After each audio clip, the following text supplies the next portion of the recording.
don't know why. I don't know what happened along the way to cause this kind of trauma where I like to do this sort of thing. But I remember as a teenager, I grew up in the great state of Oklahoma.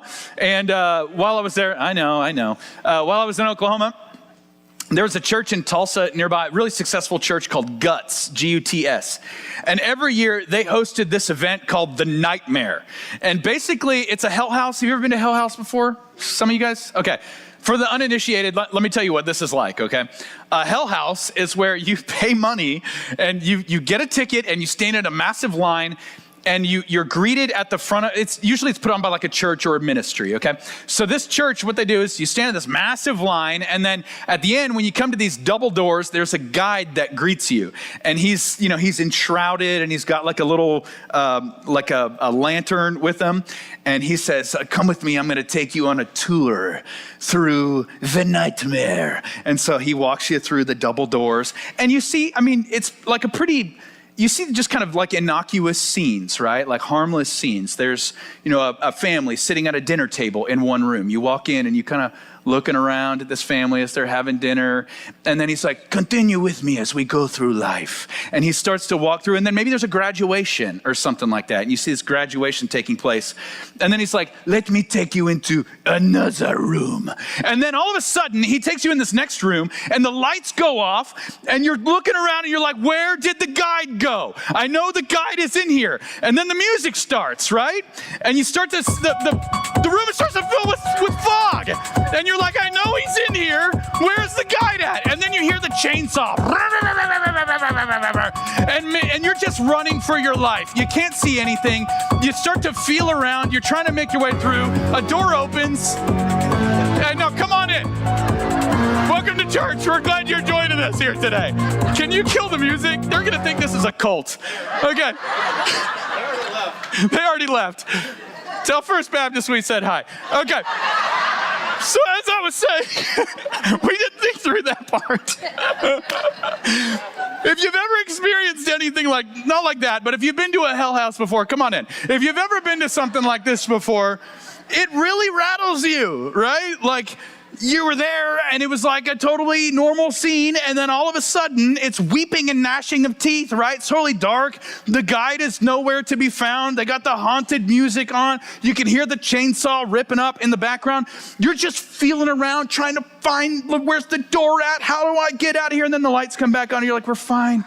It's okay, we're gonna make it. And then at the end of the nightmare, what they did is you'd go through this final door at the end and you'd walk through and there would be somebody standing there that's like, would you like to make Jesus Christ the Lord and Savior of your life? And you're like, yes, I will do anything to never experience that again, right?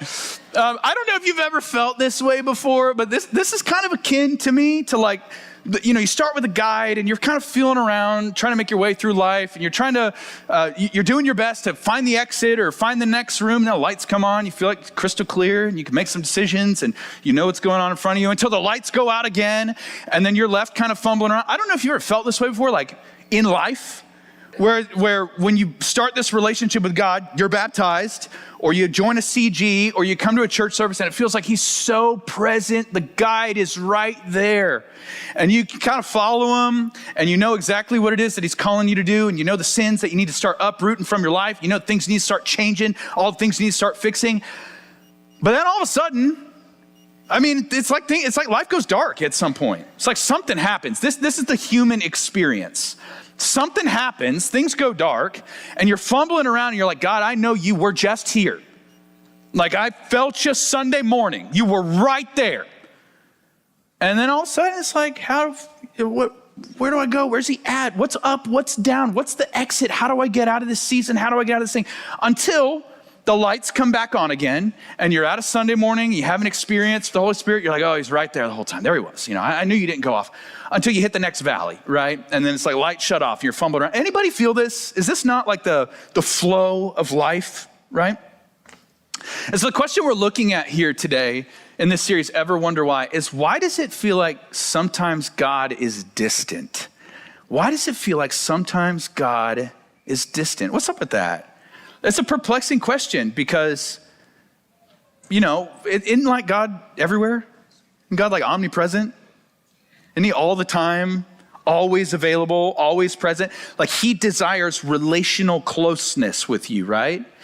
And then the reason you're gathered here this morning, the reason that you're here today is because you desire relational closeness to him.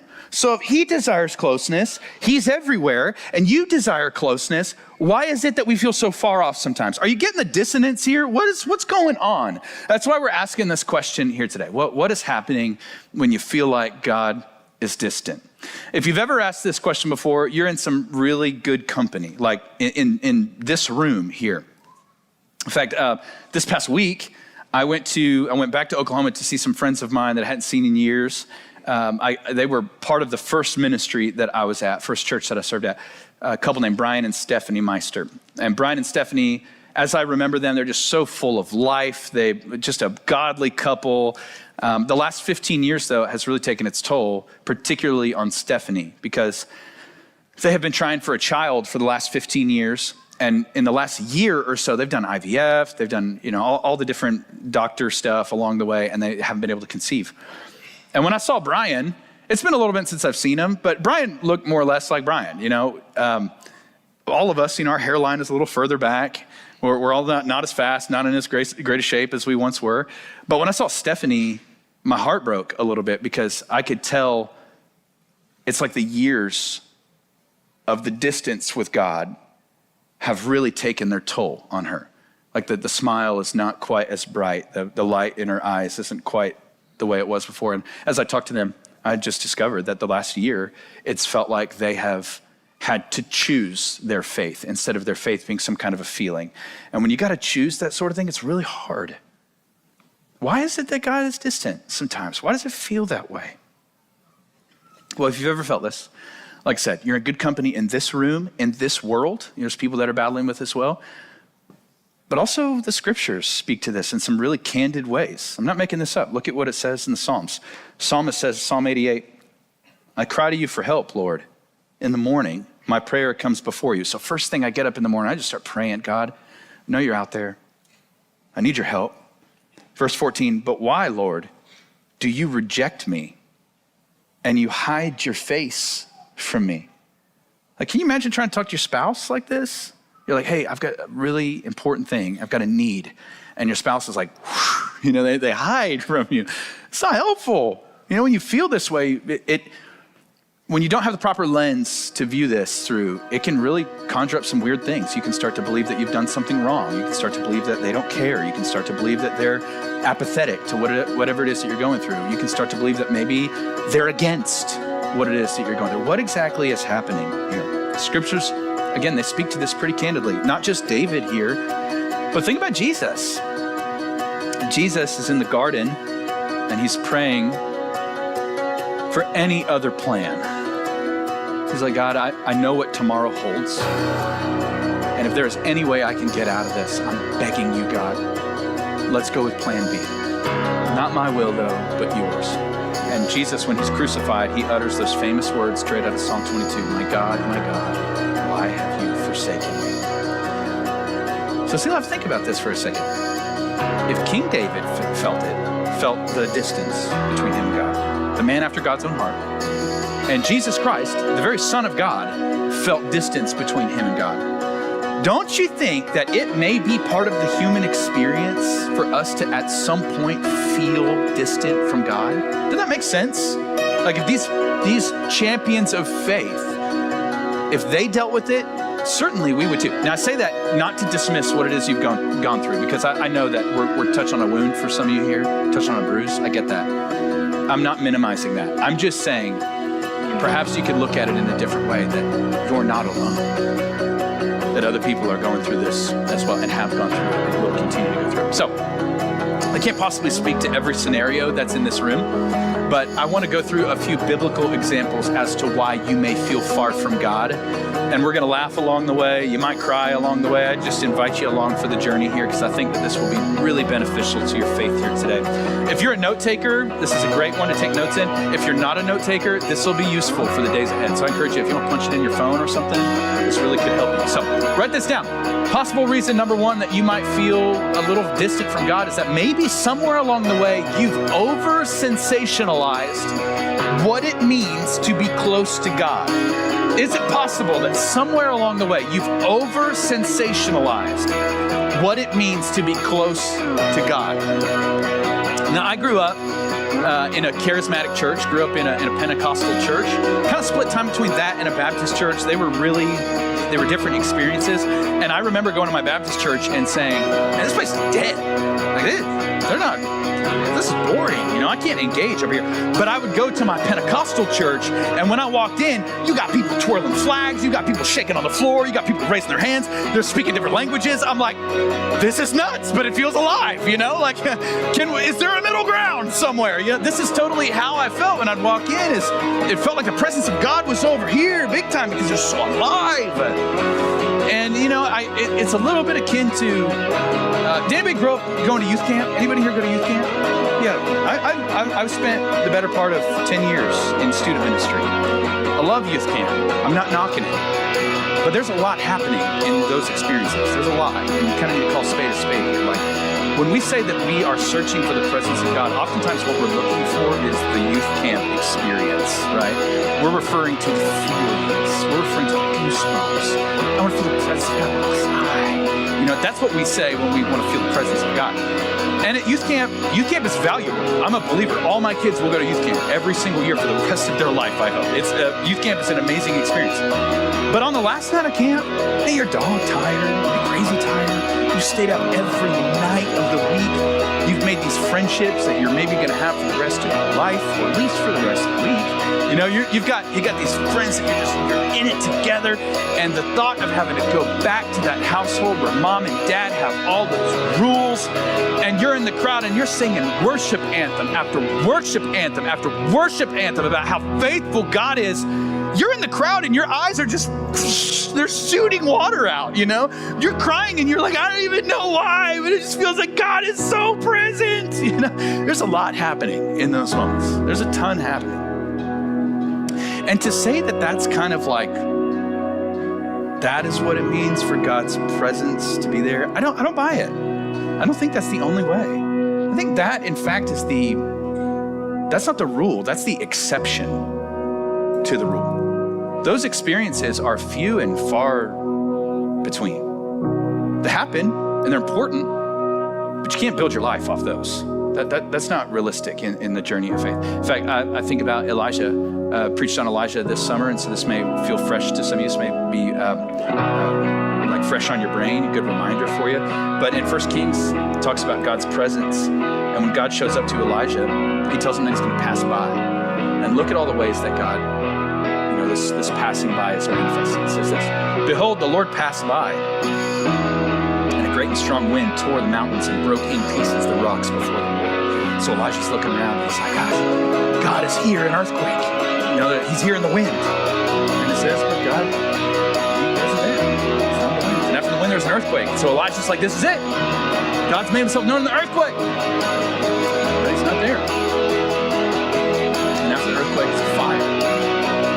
But the Lord was not in the fire. And after the fire, the sound of the gentle whispers of Elijah. And it's there, in the whisper, that God's presence is. Not in the big show, not in the crazy manifestations, not in the fire, not in the earthquakes, not in the wind, in the whisper. Right there. A whisper, that's just something that I think you sense every day. Chances are, you kind of feel that conviction. That's the presence of God right there. So maybe somewhere along the way, is it possible that you kind of over-sensationalized God's presence? I think that's a real possibility. I think about it a little bit, like just to illustrate it. You remember when you first, how many married couples we got in the room? Show of hands real quick. Oh yeah, here we go. Remember when you guys first started dating? Electric, right? Those were the days. It was effortless. You guys, it was effortless. It's chemical. There's so many things, so many hormones, so many things going on in your brain, in your body. It's electric. It felt like for me when I first started dating Megan, it was like sticking a fork in an electric socket. Like every day was energized and effortless. I've never done cocaine, but Chris says it's just like that. You know, like, it's one of those, Chris said, yep. You don't have to take that, buddy, okay? You don't have to. I've got to slip one Chris joke in, I feel like, in every service, so we got to keep him humble. Yeah, you know, this is one of those things, it's like it just felt electric when you first met that person, right? Oh my goodness, when Megan and I first met. Let me show you, we got some pictures here. Look at these babies. This is like straight out of the Twilight Saga. You see this? Like, look at this. The sideburns, man. Yeah, I mean, but it was effortless. Oh my goodness. I mean, I went to bed thinking about her. I woke up thinking about her. I went through my day thinking about her. She's all I thought about all the time. Felt like she was always close by. She's always on my mind, always on the brain, you know? Our relationship was so emotionally charged. It was so electric and things were amazing until they were not. You know, you take all those hormones and all that energy and all that electricity and all that passion, and when we would get into a fight, oh, dude, those early fights were explosive. Oh my goodness. I mean, have you ever seen a person exit a moving vehicle before? Like, we had a few of those. Those fights, and honestly, are you really in love unless you've tried to bail out of the vehicle? Like when you're in the middle of a fight, that's how you know it's meant to be. We had some fights that were just so wheels off. Oh my goodness, it's crazy. And it's because of all that passion, all that energy, all that excitement, all that newness. But let me tell you this. Eventually, Siri is trying to give us spiritual advice this morning. I don't know what's happening there. Honestly, if you don't move past that, if you don't move past needing the explosive, needing the energy, needing the excitement, if you don't move past that, if you're constantly building your relationship on, we've just got to be so passionate, so energetic, you know, eventually you got to keep in that relationship where when you get into an argument and somebody bails out of the vehicle, that's the sort of thing that if you don't move past that, you're going to end up on cops someday. Your relationship can't stay in that spot. You've got to move on to something that's more mature, more stable. You hear and you feel each other completely different the older and the further you get in marriage. Like the depth of your relationship, it's totally different now. It's better, but it's different. And I think that this is similar to how spirituality works for us, you know? It's one of those things where it's like, you know, whenever you start that relationship and you feel them and they're so near, that shift ends up taking place over time. To where it's not that they leave. It's not that they've taken off. You just desire and feel and hear them in a totally different way. It's like with my kids. My kids require a lot of feedback right now. They're little. Like I don't know how my kids have made it through life this long without a helmet on. Every single one of them. They require lots and lots and lots and lots of regular feedback. You know, don't touch the stove when it's on. Don't try to put your little brother in the microwave. Get your sister's diaper off your head. Like all these different things that you've got to constantly coach, constantly pick out, constantly critique. But the older that they get, isn't this so true? They need to hear my voice less. Like they're not still putting diapers on I hope they're not, like the older that they get. They're not still doing that. They're not still making all those little mistakes along the way where they need to constantly feel my feedback and need to constantly feel my voice. They need to hear my voice just in a different way. You know, now the coaching is way different. Now the presence is way different than when they're little. I think this is how your relationship with God is. So is it possible somewhere, church, you over-sensationalized your relationship with God and you thought, I've just got to have this grandiose youth camp experience or he's just not near? You know, strong feelings are not the only indicator that God is present. That may be worth writing down. Strong feelings are not the only indicator that God is present. In fact, your feelings, they're a bunch of liars. They're the worst liars you've got baked into your soul. They're the worst. I have to constantly tell my feelings, what you're feeling right now is not accurate. You need to lay that down. You need to put that to the side. It's not rational. You need to think something else. I kind of have to coach my mind and my heart into the right place. I have to preach the gospel to myself often, tell myself what is right, because I feel otherwise some days. So is it possible you've over-sensationalized it? Yeah, very possible. Let's move on. Second thing here. Maybe somewhere along the way, your heart has hardened. Maybe the reason that you don't quite feel God like you used to. Now, again, I can't speak to every situation here, but perhaps it's because somewhere along the way, your heart kind of hardened. You're not as attuned to things spiritually as you once were. You know, it's like the newness wore off. And then after that, you never put a log kind of trying to stoke the fire. You never pursued him. You never went after him. In fact, you made room for sin in your life. Matthew 13, 14 through 15 says this: you will be ever hearing, but never understanding. You'll be ever seeing, but never perceiving. For this people's heart has become calloused. They hardly hear with their ears, and they've closed their eyes. It's like you've gone to Sunday after Sunday after Sunday after Sunday. You've experienced church and been in the presence of God and been with other believers, and you've gone to CG, and yet nothing is changing. Perhaps it's because somewhere along the way, you've kind of made some room for sin in your life. That's the number one, I'm telling you right now, I'm not making this up. The number one thing when I talk to people about them not sensing the presence of God, the number one reason is because it's somewhere in their life, in some arena, in some realm, they've drawn a line and they've said, this part of me is for God and everything else on the other side, that's for me. Even if it's, think about this. If you give 99% of yourself to God and you reserve 1% of yourself that's off limits, God, you can't change this, can't touch this, this is off limits here. You've essentially reserved 100% of yourself from God. Like to be 99% known by God, but have 1% that's unknown is to be unknown. God doesn't know who you are. He doesn't have a hold on your life. I really love the way that Romans puts this. Romans 12, 1 through 2 says this: I appeal to you, therefore, brothers, by God's mercy, present your body as a living sacrifice, holy and acceptable to God. This is your spiritual worship. Don't be conformed to the world, but instead be transformed by the renewal of your mind. This is important. So he's saying, don't be like everybody else. Do the opposite here, but be transformed by the renewal of your mind, that by testing you may discern what is the will of God, what is good and acceptable and perfect. So it stands to reason that if you transform your mind, you're going to be different than the world. You're going to hear from God. You're going to be close to God. You're going to sense his presence. You're going to be spiritually in tune. If you don't do that, do you see what can be true here? Like the inverse is true, the opposite is true, is that if you don't present yourself as a sacrifice, if you don't become sanctified, if you don't renew your mind, if you aren't transformed, you're gonna live like the rest of the world. And what's the rest of the world doing? They're feeling around in the dark room, like, where is God at? What is truth? What do I need to do? What is wisdom? What is right? What is wrong? Effectively, whenever you stop applying and stop listening to the voice of God, you are sticking your fingers in your ears while God is speaking to you, and you're just like you're trying to block out his voice. We're kind of living this out right now in my house. At night, Megan hates this. She's not here till the third service, so I can continue with my confession here. Really let her have it in first service. So whenever we go to sleep at night, I have started to sleep with AirPods in. She doesn't snore. Does anybody sleep with AirPods in? Anybody do that regularly? Okay, I'm the only weirdo. Good. So what I do is I put the AirPods in, not because she snores or anything like that. It's because Megan at night, of all the things she chooses to do, there's a plethora of things in the human experience.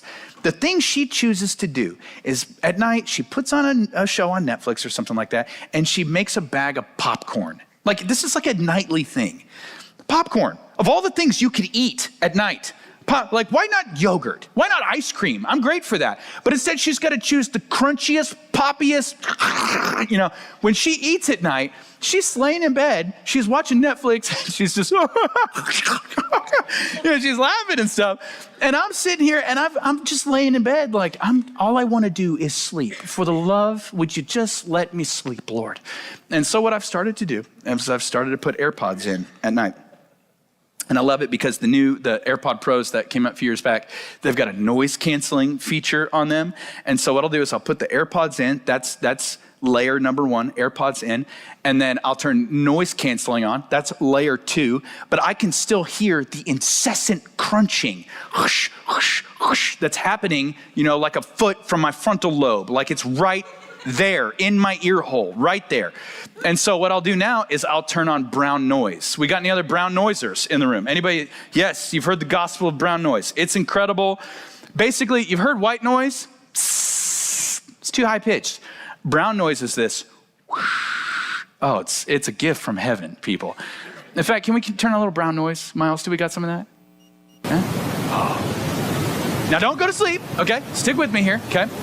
But this is what I'll do, is I'll lay in bed, AirPods, and I will turn on the brown noise canceling, and I will just begin to drown out all the crunching. Now, Megan hates it because at night, the kids, 400 or 500 times will come to the side of our bed asking for a glass of water, and I can no longer hear them. It's amazing, I can't even tell that they're there. It's incredible.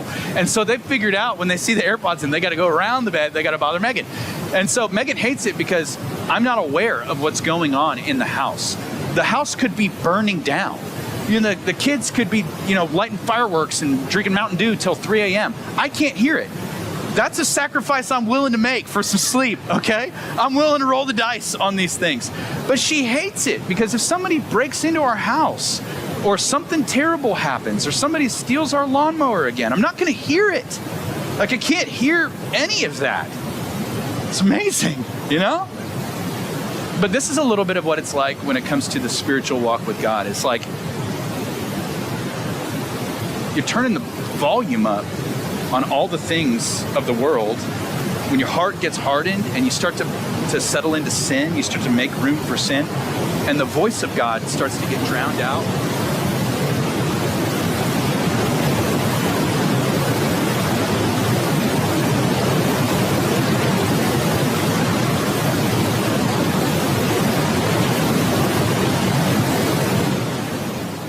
You kind of see? It's like the more that you make room for the world, it's like the volume is getting turned up on this bad boy. And the voice of God is getting drowned out. It's like the old, I don't know if you've heard this story, but it's like a story of like an old man that he's driving in his truck, and his relationship with his wife, they started out so close. They're, she's sitting right next to him. He's got his arm around her, and they're taking these drives together along the way. And then over the course of the years, they've started to drift further and further and further apart. She finds herself in the passenger seat and she's on her phone or something like that, and he's driving.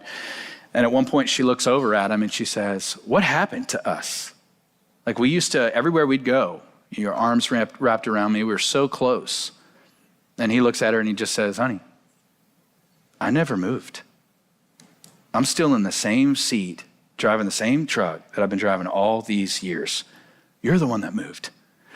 And I think this is kind of how it is with our relationship with God. Sometimes it's like when you can't sense him and he's not there, it's not that he's not there. It's that you moved. It's that you put something in between you guys. It's that you've got the voice of the world cranked up and it's drowning out the voice of God. Are you seeing this now? So, perhaps you've over-sensationalized God's presence. Yeah, that's certainly a possibility. Maybe along the way, you've started to harden your heart, And by the way, just what that looks like, practically speaking, what does it mean to kind of harden my heart or make room for sin? This could be any number of things that you're dealing with. It could be jealousy. You get on Facebook or something, and you see that woman, and she's got the perfect life, like influencer-like face, and she's got the perfect hair, and she's just got her lips done, and they don't look botched, they look amazing, and she's got a great shoe closet, and she's so fashionable, and you look at her life, you're like, look at, her life is perfect, and my life is a dumpster fire. Like, this is not fair, and you're jealous, and you just make room for that in your soul, and you're just coveting like crazy what it is that they have. You're like, God, where are you at? All I've got are these 4 kids and this husband and this, it's not fair. And it's like, man, you've got a dream.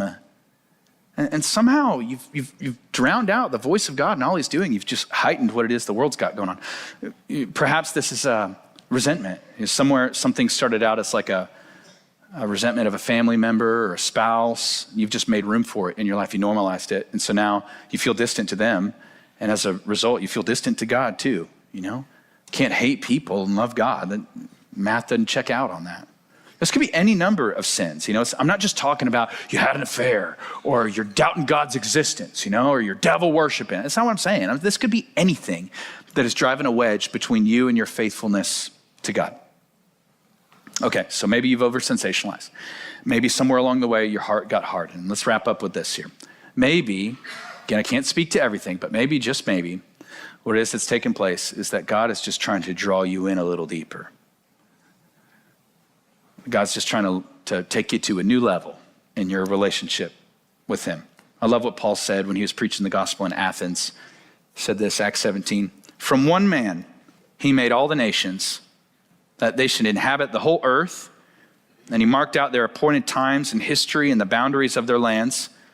God did this so that they would seek him and perhaps reach out for him and find him, though he is not far from any of us.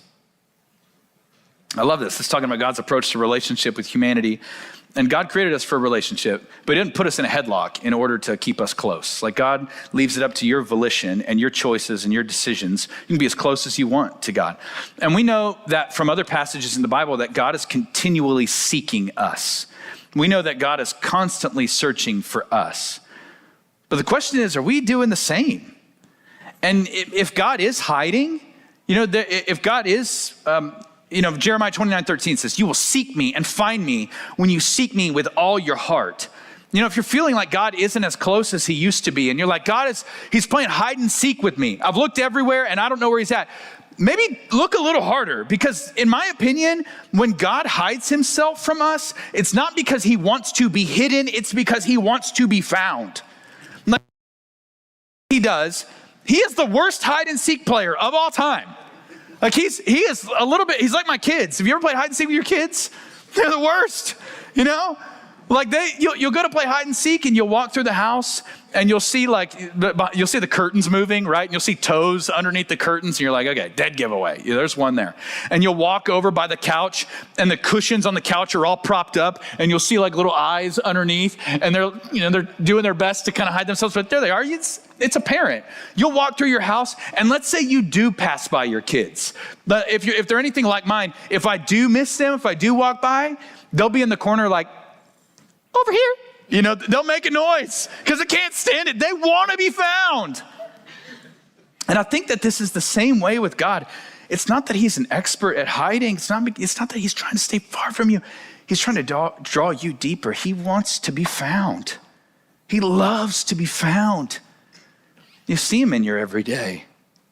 You see him in that marriage that may have gotten cold somewhere along the way. You see him in those relationships with the kids that are frustrating as all get out. You see him in that job that right now it's driving you crazy, but if you remember, that was an answer to your prayer at one point. You see him all over the place. It's not that he's hiding. He wants to be found. And I love the way that the Bible describes like the antidote to these seasons. Like what do you do when it does feel like God is wanting you to seek him? What's the posture that we're supposed to have when it feels a little bit like, I know you're out there, I'm feeling around for you, God. You were just here a moment ago. Where are you now? Like, what do you do there?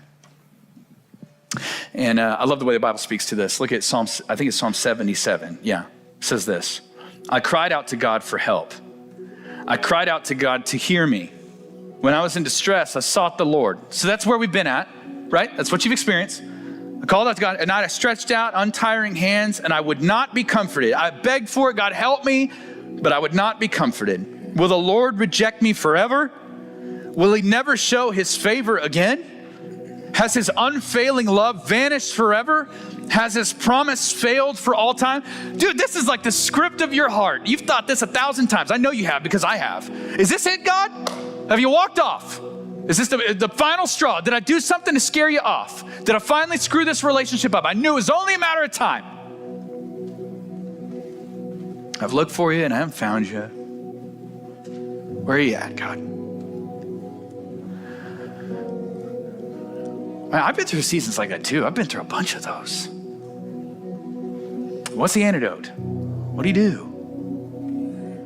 2015, just before we had, it was either our first or second miscarriage, before we went on that whole saga. I've talked about that 1,000 times. Before we went on all that, to make matters kind of worse, I was serving at a church that had just the worst pastor of all time. I mean, it was excruciating. I felt like such a failure serving underneath this guy.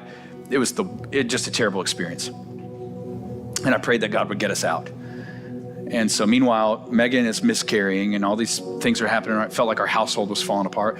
At work, things are just, it felt like they're going to Hades quick. I pray to God, God, get me out. God, get me out. Get us out of here. Bring us to the next season. Please, God. I know you're faithful. Please get us out of here. Well, finally, 2015, we'd get the phone call. It was my mentor, guy named Justin Graves in Tulsa. So we go, we interview, we check the church out. It all seems amazing. He's like, come do youth ministry. Then let's plant a church together. It's going to be incredible. And I was sold. And the more we started to talk about it, I started to see kind of things coming apart at the seams. Some stuff didn't add up. And so Justin and I ended up having kind of a frank heart-to-heart, and I landed at square one. I had to stay where it was that I wanted out of so bad. But God was faithful, and I kept holding on. Like, God, I know you're going to show yourself. You're going to do it. And so finally we get another call from a church in Dallas. So we'd go interview at this church in Dallas. A great church. Felt like it was a good fit in some ways. But again, we'd go back to the drawing board. We'd talk about things, Megan and I, and there's some things that didn't quite add up. And so there we were, stuck back at square one until finally it seemed like this was it. Just on the heels of 2016, so it was like a full year of this. 2016, we got a call from a church in Colorado Springs.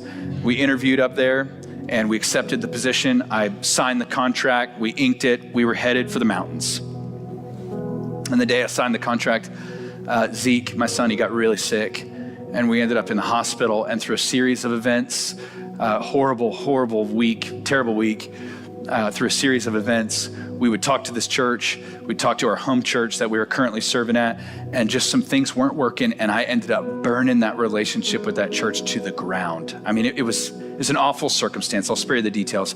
It was a bad deal, and it was on me and what had happened back at home. And so there I was. I had caused trouble. I had messed some things up. I was stuck at the church I didn't want to be at, serving under this leadership that was suffocating me. Felt like such a failure day in and day out. Meanwhile, things are falling apart in our household. There was a point, Megan and I remember sitting in the hallway with her. This is a key, like a watershed conversation for us. And I told Megan, I said, I'm the pastor, and I don't even know if I believe in God anymore. I don't even know if he's going to deliver on any one of the promises that he's made. I don't know if he's good for it anymore. I don't even know if he's out there. And it's so funny because I can laugh about it now. I can smile about it now as I stand up here and I look at the people that God saved us for. And I look at the church that God had in mind that we would plant someday. That sure, things didn't work out in 2015, 2016, 2017. It was a really long road. 2018 comes about, and this little church down the street called CLife gives me a call. Who are they? And the rest, as they say, is history. What do you do in those moments? The Psalm 77 moments. What do I do, God? I cried out to God for help. I cried out when I was in distress. I sought the Lord. At night, I stretched out my hands. Will the Lord reject me forever? Will he never show his favor again? Why are you so distant, God, is what this is saying. Are you going to stay distant forever? And look at what the psalmist describes here. This is it. This is the key. Verse 11. I will remember the deeds of the Lord. I will remember your miracles of long ago. I don't see it now, but I'll remember when the water saw you, God. The water saw you and they writhed. The very depths were convulsed. The clouds poured down water. The heavens resounded with thunder. Your arrows flashed back and forth. Your thunder was heard in the whirlwind. Your lightning lit up the world. The earth trembled and quaked. Your path led through the sea, your way through the mighty waters, though your footprints were not seen. You see this? Psalmist is reminding himself of something he wasn't even there for. He's reminding himself of the faithfulness of God in the Israelites' lives. Don't you remember? They walk up, they leave Egypt, and they show up on the shores of the sea, and the waters are right there, and they're deep, and they know if they take another step forward, they're sunk. And they're looking out at these waters, and they're like, this is what you brought us for. You brought us out of Egypt for us to die? Like, you were so close back there, but where are you now? And though they didn't see it, Moses would get that staff out, those waters would split, and they would walk through on dry land. They couldn't see his fingerprints, they couldn't see his footprints, but God was just waiting for the perfect moment to show himself strong. And what's the psalmist telling us to do when we come up on those waters and we're looking at it and it looks like we're sunk and it looks like it's over? He's like, just remember all the moments of his faithfulness, as if he could be anything else. In fact, would you bow your heads with me right now? Would you stand up here in the room? And would you just, let's borrow some faithfulness. Let's borrow some memories for a second. You weren't even there for it, but don't you remember the Israelites coming up to the water and they're wondering, what are we going to do? And that's the moment that God splits the seas. What about the time when a young boy faces a giant and he doesn't know what he's going to do? He's got a slingshot and some stones. And God says, just watch this. What about a moment when it seems like all is sunk and there's a baby that's placed in a basket and he's sent down the river and a mother has to let go of her most precious child only for God to raise up the leader of a nation? What about the moment when an innocent man would hang on a cross and it seemed like the whole world was laughing? The darkest moment of the world, it ended up being the turning point, the shining moment of God's faithfulness to humanity. Can we borrow some faithfulness? Can we borrow some remembrance for a second? Father, in these coming moments as we worship you, would you help us to remember what it is that you've done along the way? Every moment that you've come through for us, but every moment that you came through in the scriptures, would you call them to mind right now and help us to remember your faithfulness? Lord, we love you and we worship you during this time. It's in Jesus' name that we pray. Amen and amen. Amen.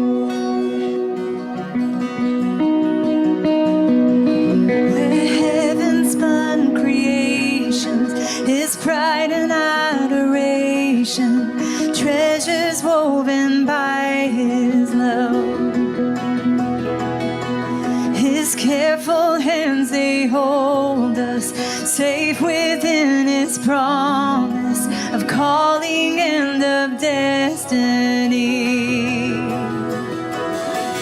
Where heaven spun creation, his pride and adoration, treasures woven by his love. His careful hands, they hold us safe within his promise of calling and of destiny.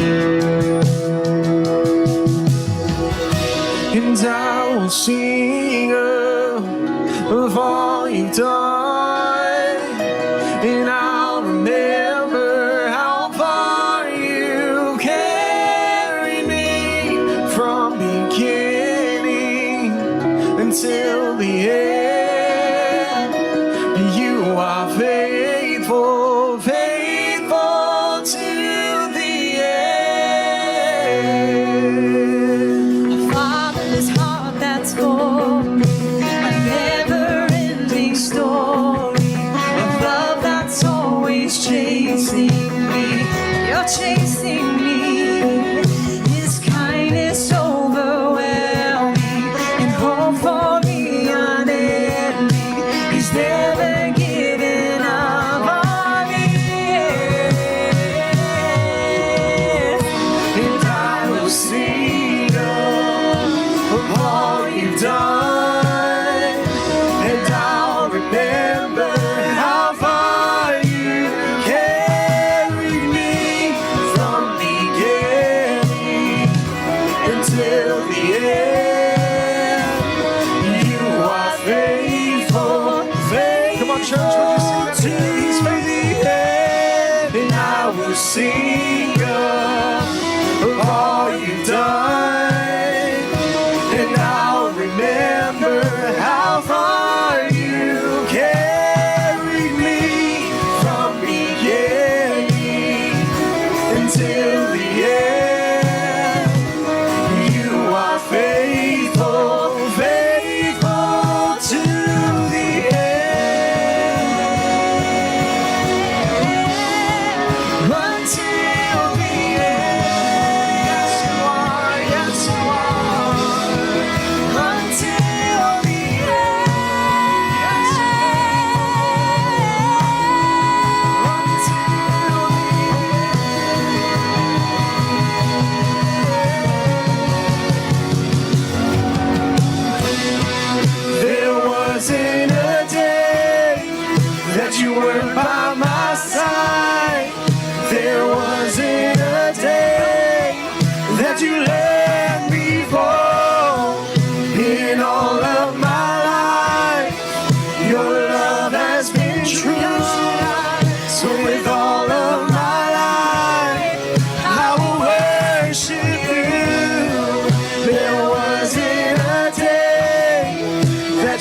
weren't by my side, there wasn't a day that you let me fall.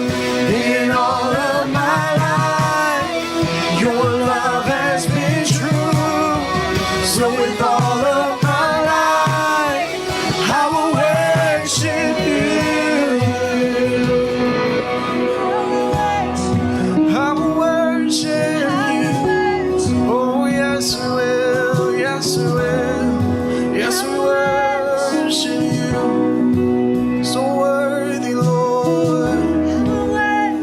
Church, can we all just declare this together collectively? There won't be a day that you're not by my side. We believe that to be true. Come on. There won't be a day that you're not by my side. There won't be a day that you let me fall. In all of my life, your love has been true. So with all of my life, I will worship you.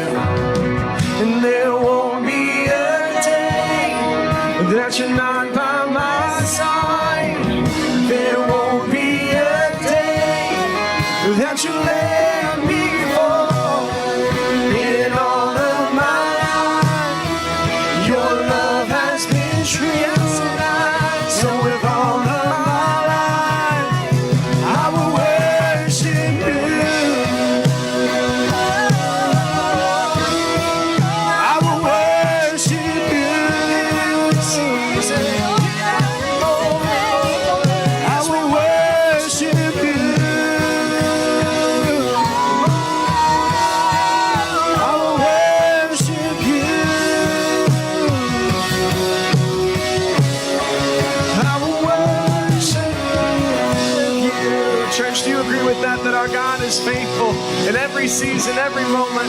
He's always God. Amen, church. We are so glad that you guys decided to join us for worship today. We just wanted to remind you that our prayer partners will be at the front of the stage at the end of the service. So if you need somebody to pray for you, pray over you, or just remind you that our God is faithful and that our God is good in every single moment, that's exactly what these people are here for. So church, we love you. Would you go and have a great week, and we'll see you next time.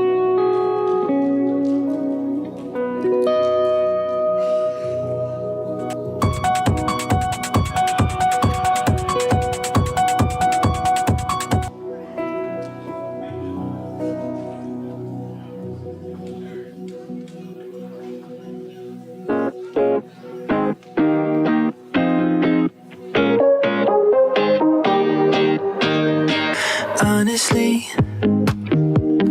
there's a little part of me that wants to wake up and be a bit of me. I tried a bit of therapy, it wasn't enough. I used to think that growing up I could be anything. Yeah, I said I used to think that growing up I could be anything.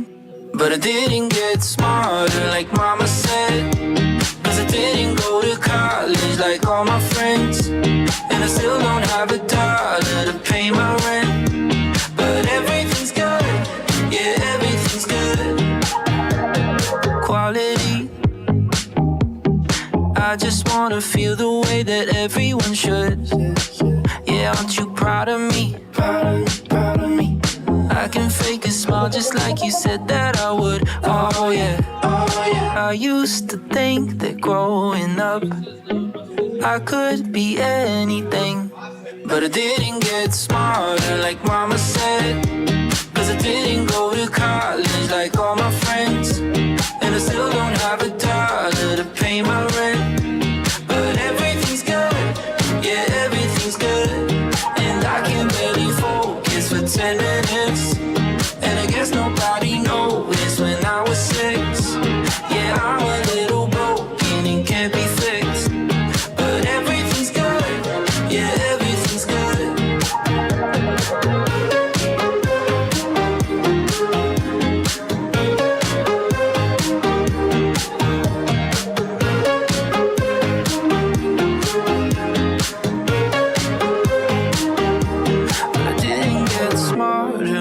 mama said. Cause I didn't go to college like all my friends, and I still don't have $1 to pay my rent. But everything's good, yeah, everything's good. And I can barely focus for 10 minutes, and I guess nobody noticed when I was 6. Yeah, I'm a little